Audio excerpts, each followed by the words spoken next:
अद्भुत प्रतिशोध। करीब 20 साल गुजरे। बुंदेलखंड के एक जिले में शिवनाथ नाम का एक खंगार रहता था। बड़ा गरीब, ईमानदार, कुश्ती और पटे में कुशल। करीब के थाने में 3 रुपया माहवार वेतन पर चौकीदारी का काम करता था। यही उसकी जीविका का साधन था, मगर वे सस्ती के दिन थे। उसकी बड़ी निश्चिंतता से निभती जाती थी। शिवनाथ जिस गांव का वाशिदा था, उसके एक नंबरदार साहब का नाम लाल सिंह था। लाल सिंह बदमाश, आवारा मिजाज आदमी था। गांव की हयादार औरतें निडरता से कहती कि किसी तरह उसकी दोनों आंखें बैठ जाएं। न आंखें रहेंगी, न ये दूसरों की बहू बेटियों पर बुरी निगाह डालेगा। एक रोज घूमता हुआ शिवनाथ के दरवाजे की तरफ आ निकला और अपना प्रेम पाश फैला गया। शिवनाथ तो उधर थाने चला गया और मोहब्बत की घातें यहां अपना काम करती रहती। आखिर गरीब खंगारन लाल सिंह के जाल में फंस गई। कुछ दिनों तक ये राज छिपा रहा, मगर गुनाह छिपाने से कब छिपता है। गांव में कानाफूसी होने लगी। शिवनाथ को भी खबर हुई। बीवी का मिजाज कुछ दिनों से बदला हुआ देखकर उलझन में पड़ा हुआ था। कुछ शुभ हुआ। लाल सिंह से जाकर बोला, ठाकुर साहब, मैं गरीब आदमी हूं। मेरी इज्जत प्रतिष्ठा सब आपके हाथ में है। मुझे और आपको गांव वाले बदनाम कर रहे हैं। ऐसा कुछ कीजिए कि मैं भी गांव में बसा रहूं और तुम्हारी भी बदनामी न हो। मगर लाल सिंह नशे ताकत में भूला हुआ था। शिवनाथ को डांट डपट बताई और धक्के देकर निकलवा दिया। शिवनाथ को गुस्सा तो आया, मगर जब्त कर गया और जाकर अपने थानेदार साहब से सारी कैफियत बयान की। थानेदार ने लाल सिंह को थाने में बुलाया, मगर शाम को लोगों ने उसे मूंछों पर ताव देते हुए लौटते देखा। बेदाग छूट आया। 150 रुपयों ने मुश्किल आसान कर दी। गरीब शिवनाथ को इस दरबार से निराश होना पड़ा। आखिर उसके दिल ने वो फैसला किया जो ऐसी हालतों में अक्सर आखिरी फैसला होता है। कुछ दिन और गुजरे। शिवनाथ अपने घर में बेगानों की तरह आता और मेहमान की तरह रहता। वो घर अब उसका घर न था और न वो औरत उसकी बीवी थी। वो घर अब लाल सिंह का था और वो औरत अब लाल सिंह की बीवी थी। एक दिन शिवनाथ ने अपनी बीवी से कहा, मैं एक सरकारी काम से मौदहा जाता हूँ, 4-5 दिन लगेंगे, खूब होशियारी से रहना। गंवार औरत तिरिया चरित न पड़ी थी। ये खबर सुनते ही 12-12 हो गई। लबों पर मुस्कुराहट आ गई। यह मुस्कुराहट शिवनाथ के कलेजे में बर्छी की तरह उतर गई। जब वो आटा दाल बांधकर घर से निकला तो लाल सिंह के भाग जागे। जामे में फूले न समाये। सोचा कि अब 4-5 दिन चैन ही चैन है। आधी रात का वक्त था। शिवनाथ ढाक के जंगल में छिपा हुआ था। उसने अपनी गनरास खूब तेज कर रखी थी। जब सारस के नालों ने दूसरा पहर बजाया तो वह कटार हाथ में लेकर अपने घर की तरफ चला। वहां जाकर देखा तो दरवाजा बंद था। बंदर की तरह लपककर छप्पर पर चढ़ गया और आंगन में कूद पड़ा। अंदर जाकर देखा तो ठाकुर साहब और उनकी प्रेमिका दोनों स्वप्नलीन हैं। कौन इस नजारे की ताब ला सकता है?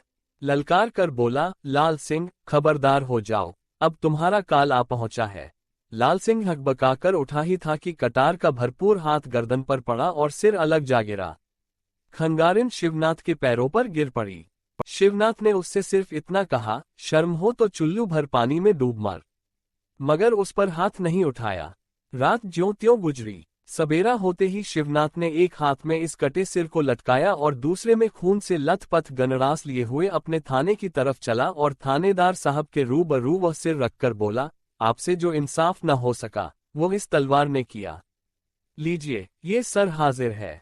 आज से शिवनाथ खंगार पुलिस का दुश्मन है। निकल आए जिसे कुछ हौसला हो। शिवनाथ ललकार कर थाने से जाता है। यह न कहना, चुपके से निकल गया। 20 जवान बैठे ये ललकार सुनते रह गए, मगर किसी की हिम्मत न पड़ी कि उस झल्लाए हुए खंगार को रोक ले।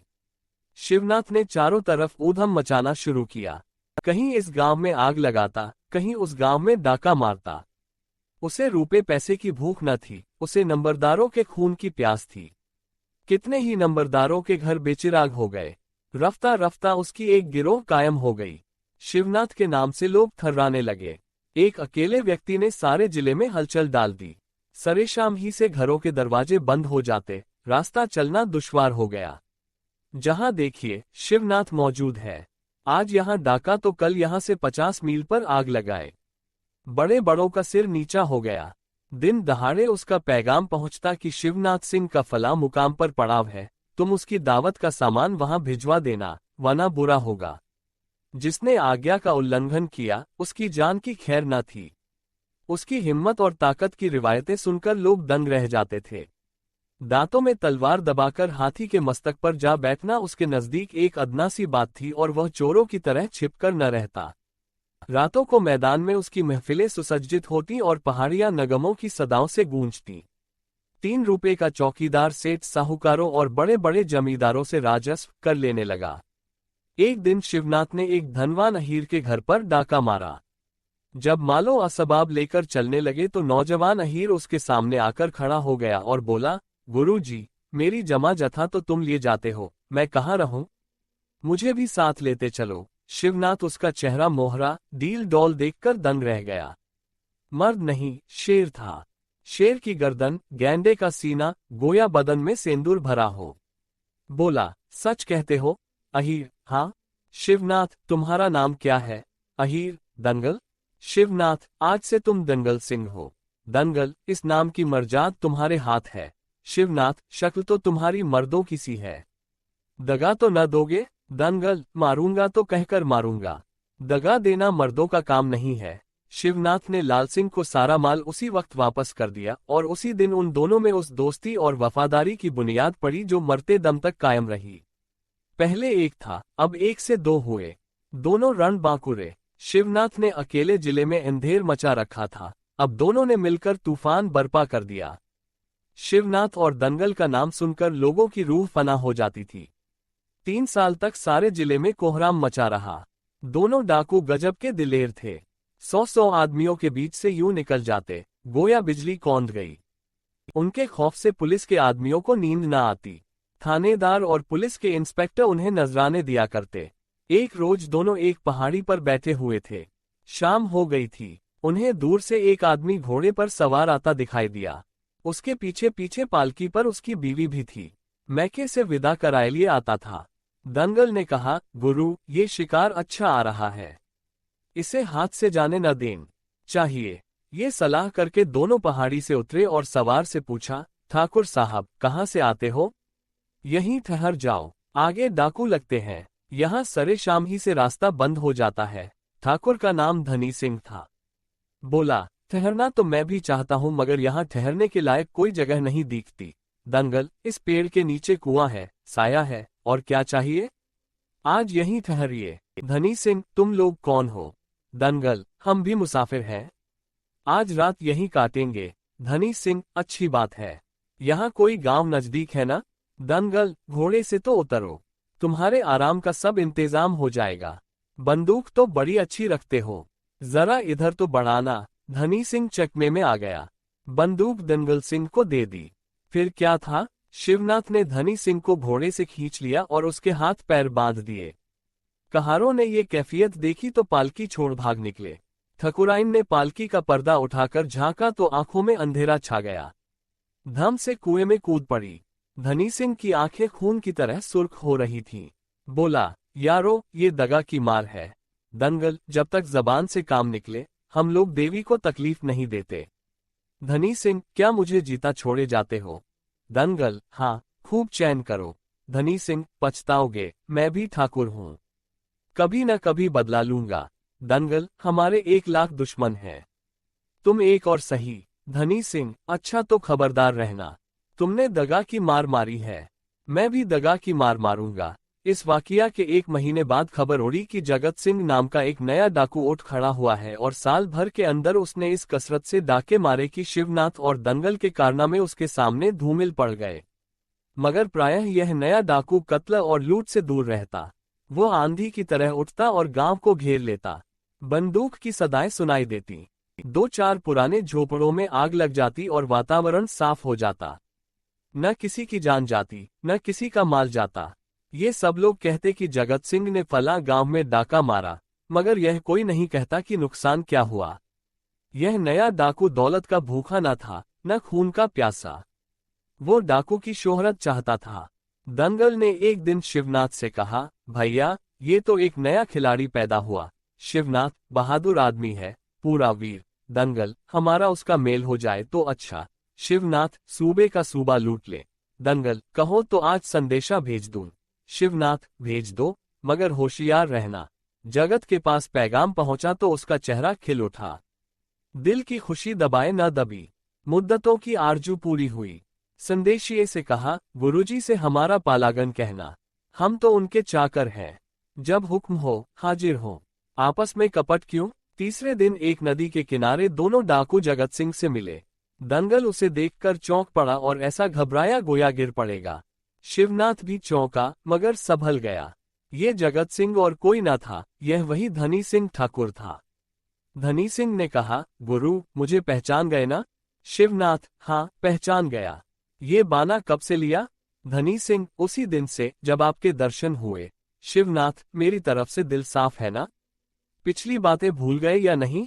दंगल, अगर न भूले हो तो फिर हमारा तुम्हारा मेल न होगा। धनी सिंह ने संजीदगी के साथ कहा, गुरु शेरों के दिल में कीना नहीं होता। शिवनाथ, हम तुम अब भाई हैं। धनी सिंह, मैं ऐसा ही समझता हूँ। आओ गले मिल जाएं। जो कुछ पुरानी कसर हो निकल जाए। तीनों आदमी परस्पर गले मिले और रात भर खूब जश्न मनाया गया। साल भर और गुजरा। तीनों डाकुओं ने जिले को तबाह कर दिया। उनके लिए रात दिन अंधेरे उजाले की कैद न थी। वे दिन दहाड़े लूटते और पहले से न्योता देकर। दुष्ट और प्रलय के साथ काली बला और आमिली, मेघ और आंधी के साथ बिजली का याराना हो गया। होली के दिन थे। एक सेठ के घर डाका पड़ा। गरीब फाग गा रहे थे और खुशियां मना रहे थे। रंग में भंग पड़ गया। डाकू मालामाल हो गए। दंगल सिंह ने कहा, गुरु आज धूम से जलसा हो। आज हम भी होली मनाएंगे। दो परियां बुलाई गई। शराब का एक प्याला लाकर रख दिया गया। शराब का दौर शुरू हुआ और तबला गमकने लगा। परी शीशे में थी। शीशा परी के हाथ में, खूब शराब उड़ी। दंगल की आंखें झपक गईं। मदहोश होकर बोला, हम अब सोते हैं। देखें कौन हमको पकड़ लेता है। शिवनाथ के होश वजा थे मगर आंखों में सुरूर आ गया था। धनी सिंह से बोला, भैया दंगल तो गिरे, अब सवेरे ही उठेंगे। तुम्हारी आंखें भी चढ़ी हुई हैं। दूसरे आदमियों का एतबार नहीं। क्यों न तुम भी थोड़ी देर आराम कर लो, फिर तुम्हें जगाकर मैं एक नींद सो लूंगा। ये कहकर बंदूक हाथ में ली और पहाड़ी के आसपास चक्कर काटने लगा, मगर हवा लगी तो शराब रंग लाए। एक चट्टान के सहारे खड़ा हो गया और खड़े खड़े खर्राटे लेने लगा। अब धनी सिंह उठा। वो धुन का पक्का, बात का धनी ठाकुर अपने इरादे पर अब तक कायम था। बंदूक भरकर लाल सिंह के सिर पर जा पहुंचा और ललकार कर बोला, डाकू होशियार हो जा, तेरी मौत सिर पर आ पहुंची। दंगल सिंह लड़खड़ाता हुआ उठा, मगर गोली सीने के पार हो गई और लाश चट्टान पर तड़पने लगी। बंदूक की आवाज शिवनाथ के कान में पहुंची। चट्टान की आड़ से झांककर देखा तो धनी सिंह बंदूक सीने से लगाए उसकी तरफ चला आता था। चट्टान से चिपटकर बोला, आखिर दगा की। धनी सिंह, दगा का जवाब दगा है। शिवनाथ, मैं तेरी चाल समझ गया था। धनी सिंह, समझते तो धोखा न खाते। दोनों ने बंदूकें दागी, मगर दोनों निशाने खाली गए। इतने में शोर मच गया। दोनों तरफ से आदमी जमा हो गए। धनी सिंह ने शिवनाथ को गिरफ्तार करना चाहा, मगर वो साफ निकल गया। इस तरह एक बात के धनी ठाकुर ने इंतकाम का फर्ज पूरा किया और मुल्क को एक भयानक विपत्ति से निजात दी। इसके बाद कई साल तक धनी सिंह के मकान पर कांस्टेबलों का पहरा रहा और जहां कहीं वह जाता, कांस्टेबल उसकी हिफाजत के लिए साथ रहते। फिर भी शिवनाथ रात और दिन में कम से कम एक बार उसके मकान का चक्कर लगाता और 2-4 निशाने जरूर सर करता, मगर कभी निशाना कारगर न हुआ। धनी सिंह को सरकार से जागीर अता हुई। उसके लड़के अब तक उस पर काबिज हैं। फिर न मालूम शिवनाथ का क्या हश्र हुआ। उसने उसी दिन से डाका मारना छोड़ किया। कुछ लोगों का ख्याल है कि भगत होकर जगन्नाथ चला गया। कुछ लोग कहते हैं खुदकुशी कर ली, मगर यकीनी तौर पर कुछ मालूम नहीं। लाल सिंह नंबरदार के नाम पर एक चबूतरा बनाया गया। गांव में अभी तक उसकी पूजा होती है। वो शख्स जो जिंदगी में कुछ न कर सकता था, अब वरदानों और खुशियों का खजांची समझा जाता है। कहानी यहीं पर समाप्त होती है। यह कहानी अब यहीं समाप्त होती है। इस कहानी को हिंदी के प्रसिद्ध लेखक प्रेमचंद ने लगभग 100 वर्ष पहले लिखा था। हमें यह जानने की उत्सुकता है कि यह कहानी आपको कैसी लगी। यदि कहानी का विषय या इसे प्रस्तुत करने का ढंग आपको अच्छा न लगा हो, तब भी हमें अवश्य बताइए। साथ ही यह भी बताइए कि आपको किस प्रकार की कहानियां अच्छी लगती हैं। हम आपकी पसंद की कहानियों को यहां लाने का प्रयास अवश्य करेंगे। अच्छी कहानी को अपने मित्रों को बताने का अपना ही आनंद होता है। कभी कभी ऐसा भी होता है कि कोई मनचाही वीडियो देखने के 1-2 दिन बाद हम उसे पुनः देखना चाहते हैं, लेकिन वह आसानी से ढूंढे नहीं मिलता। यदि आपके साथ भी ऐसा होता है तो सदस्य बनकर इस समस्या से बचा जा सकता है। भविष्य में पुनः मिलने के लिए इस बार विदा लेते हैं। तब तक के लिए नमस्कार।